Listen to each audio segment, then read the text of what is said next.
Subuh ini kita akan lanjutkan dengan surah ketiga, yaitu surah Al-Humazah pengempat. Kita sudah membahas dua surah. Pertama surah Al-Qari'ah, kemudian surah At-Takatsur. Di dalam surah Al-Qari'ah itu menggambarkan prinsip orang yang masuk surga itu adalah yang amalnya lebih berat daripada dosa-dosanya, dan orang yang amal-amalnya penuh dengan rahmat Allah Subhanahu wa taala. Kita sudah menggambarkan bagaimana istighfar, bagaimana tobat, bagaimana pengampunan yang diberikan oleh berbagai pihak. Kemudian dalam surah At-Takatsur, dua prinsip utama di dalam surah At-Takatsur itu kita harus meyakini dalam tingkatan ilmu, di dalam memahami ayat-ayat yang berkenaan dengan akhirat itu, kita harus pada ilmu yakin. Kemudian seluruh nikmat Allah Subhanahu wa taala diberikan kepada kita harus kita sadari, segera istighfar. Akan ditanya nanti semua nikmat yang diberikan Allah kepada kita. Sekarang kita menginjak pada surah Al-Humazah. A'udzubillahi minasyaitonirrajim. Bismillahirrahmanirrahim. Al-Humazah ini inti persoalannya jangan sampai menyakiti hati orang. Jangan sampai selama kita hidup ini menyakiti hati orang. Kalau dalam perjalanan hidup kita menyakiti hati orang, baik yang nyata maupun yang halus, mohonlah segera istighfar. Dan kalau orangnya masih hidup, kita datangi, kita mohon maaf. Mungkin di dalam kita memperoleh jabatan misalnya, kita berupaya untuk menyingkirkan orang sehingga orang itu sakit hati sama kita. Banyak hal kelakuan kita yang bisa menyakiti hati orang. Nah, ini pesan di dalam surah ini. Dan kita segera bermuhasabah. Kalau kita kenang selalu di dalam perjalanan hidup kita, ada nggak kita menyakiti hati orang sampai dia menetes air mata, karena kita fitnah, kita libatkan dia di dalam hal-hal yang menyedihkan hatinya. Kalau kita ingat, kita istighfar, kita mohon ampun, kemudian kita minta maaf kepada orang-orang itu. Kalau kita karena jabatan kita menyakiti hati banyak orang, tentu akan lebih sulit. Mari kita mulai. A'udzubillahi minasyaitonirrajim. Bismillahirrahmanirrahim. Celakalah bagi setiap pengumpat dan pencela yang mengumpulkan harta dan menghitung-hitungnya. Dia manusia mengira bahwa hartanya itu dapat mengekalkannya. Sekali-kali tidak. Pasti dia akan dilempar ke dalam neraka Hutama. Dan tahukah kamu apakah neraka Hutama itu? Yaitu api Allah yang dinyalakan.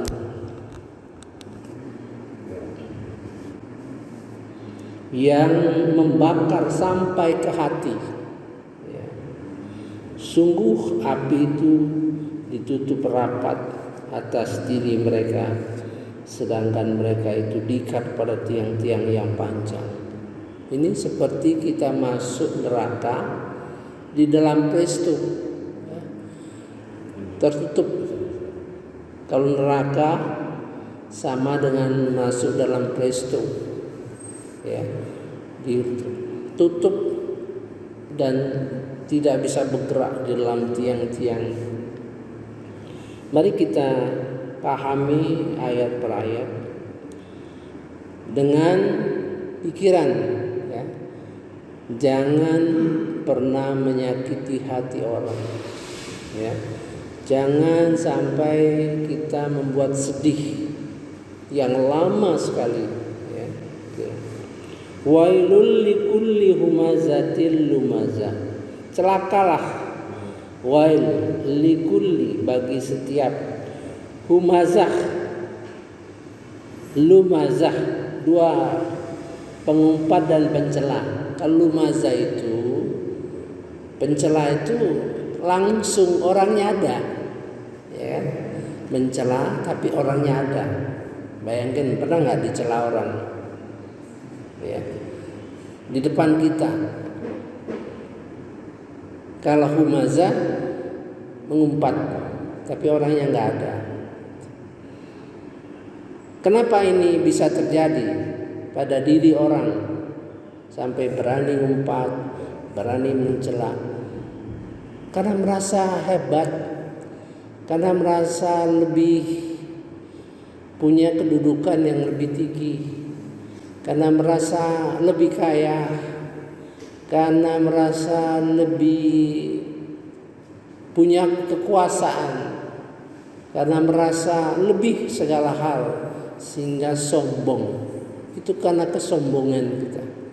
Kalau orang tidak sombong untuk mengatakan sesuatu yang kira-kira akan menyinggung orang, tentu dia berpikir dulu, gitu, ya. Ini berkenaan dalam nasihat Allah Subhanahu wa taala, perintah Allah Subhanahu wa taala kepada kita supaya ngomong lebih baik, ya. Ngomong, kata Rasulullah, pikir dahulu, karena berpikir itu akan memfilter, ya, bahwa perkataan itu akan melukai orang. Sebabnya itu yang sebabnya yang harus kita hindari. Kita sadari jangan sampai kita mencela atau mengumpat orang karena di dalam diri kita ada merasa lebih. Mengapa kita bisa mencela orang di depannya? Karena kita merasa lebih, kita merasa punya wewenang untuk itu. Kecuali dalam mendidik, kalau mendidik lain, ya. Dalam mendidik kelihatannya mencela, tapi sebetulnya pendidikan, dalam rangka pendidikan. Alladzi jama'a mala wa 'addadah, yang mengumpulkan harta dan menghitung-hitungnya. Itu karena banyak duit, ya. Karena harta banyak, ya. Yahsabu anna malahu akhlada, dia manusia mengira bahwa hartanya itu dapat mengekalkannya.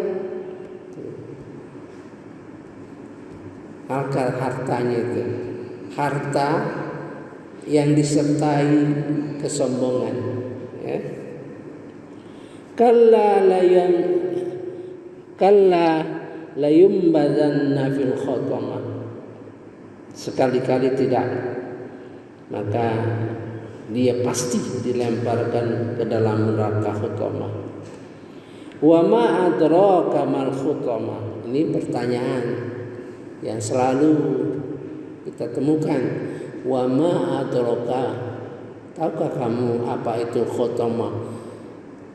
Jawaban pertanyaan ini dari Allah Subhanahu wa taala tidak mungkin kita bisa menjawab tanpa diberitahu, oleh Allah Subhanahu wa taala, ya.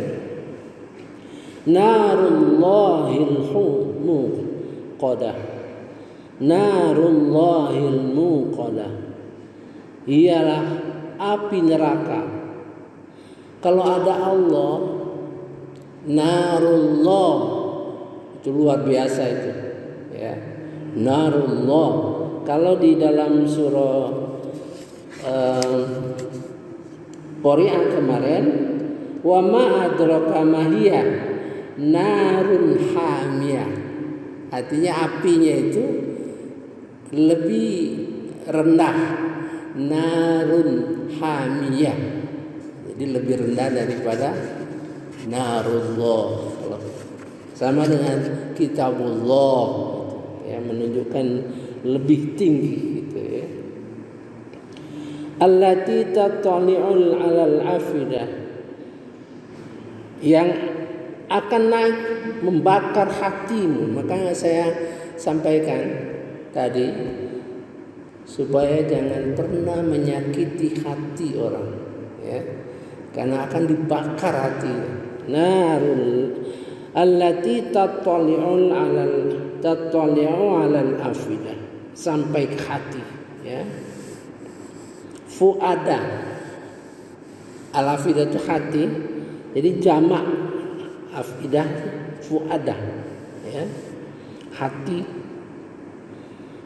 Karena hati fuadlah yang bertanggung jawab, kan kemarin saya jelaskan. Yang luar itu sudrun, ya, sudrun, kemudian kolbun, fuadun. Hati ini yang bertanggung jawab terhadap apa-apa yang kita lakukan, ya. Innaha 'alaihim mu'sadah, sungguh di atas mereka ditutup rapat seperti presto. Fi 'amadim mumaddadah, mereka dekat diikat tiang-tiang yang panjang. Kalau sudah terikat, ya, bayangin kalau kita misalnya gelisah, kita, ya, gelisah, itu masih bisa, gelisah itu lebih ringan kalau bisa berjalan, lari sana lari sini, ya kan, terasa bisa menghibur kita. Tapi kalau gelisah diikat itu lebih parah gitu, ya. Nah, itulah gambaran daripada surah Al-Humazah, ya. Kita sudah pahami 3 surah yang memberikan prinsip, ya. 3 surah itu sudah prinsip. Kita ingat selalu, jangan pernah menyakiti hati orang, walaupun dengan perkataan, walaupun dengan tindakan, ya. Kalau kita bertindak, ya, sesuatu yang bisa menimbulkan kecewa orang, ya, kalau itu harus punya aturan, ya, punya dasar pikiran. Jadi kita ingat selalu, selama kita memimpin, katakanlah, selama kita memimpin di kantor kita misalnya, kita ingat seluruh keputusan kita, ya, yang bisa mengecewakan orang, kita punya dasar. Mengapa saya pilih A, mengapa tidak pilih B, gitu, ya. Itu harus punya dasar, gitu, ya. Dengan begitu kita bisa berbuat adil. Seperti saya dipilih untuk menjadi pejabat yang menangani kerjasama internasional. Begitu saya terpilih, saya tanya, mengapa saya dipegang jabatan itu, gitu kan? Sedangkan banyak jabatan lain, gitu. Mengapa saya dipilih di situ? Pimpinan saya menjelaskan, itu tugas Pak Maulana itu berbeda dengan tugas-tugas lain. Kalau pamalan itu di situ, ya, begitu Anda menghadiri suatu pertemuan internasional, Anda ikut bicara, Anda ikut memutuskan, Anda punya pengetahuan itu. Nah, katanya gitu. Itu orang yang akan mempertanggungjawabkan mengapa si A dipilih. Kalau jabatan yang lain itu jabatan yang ya katakanlah kalau mereka pergi ke luar negeri berombong-rombongan ya, bersama menteri gitu, sekadar ikut rombongan saja gitu ya, gitu. Nah kalau jabatan Pak Malin itu Pak Malin harus bicara, Pak Malin menentukan apa yang baik bagi negara kita. Pak Malin saya yakin bahasa Inggrisnya bisa, ilmunya mumpuni. Oh gitu ya. Itu yang saya tanyakan. Maka kita kalau menerima satu jabatan, mengapa saya dipilih? Akankah jabatan ini menyakitkan hati orang? Iya kan? Gitu. Kita harus tegas di dalam alasan-alasan yang kita harus tahu dan harus kita punyai ya. Subhanakallahumma wa bihamdika asyhadu an la ilaha illa anta astaghfiruka wa atubu ilaik. Wallahu a'lam. Wassalamualaikum warahmatullahi wabarakatuh.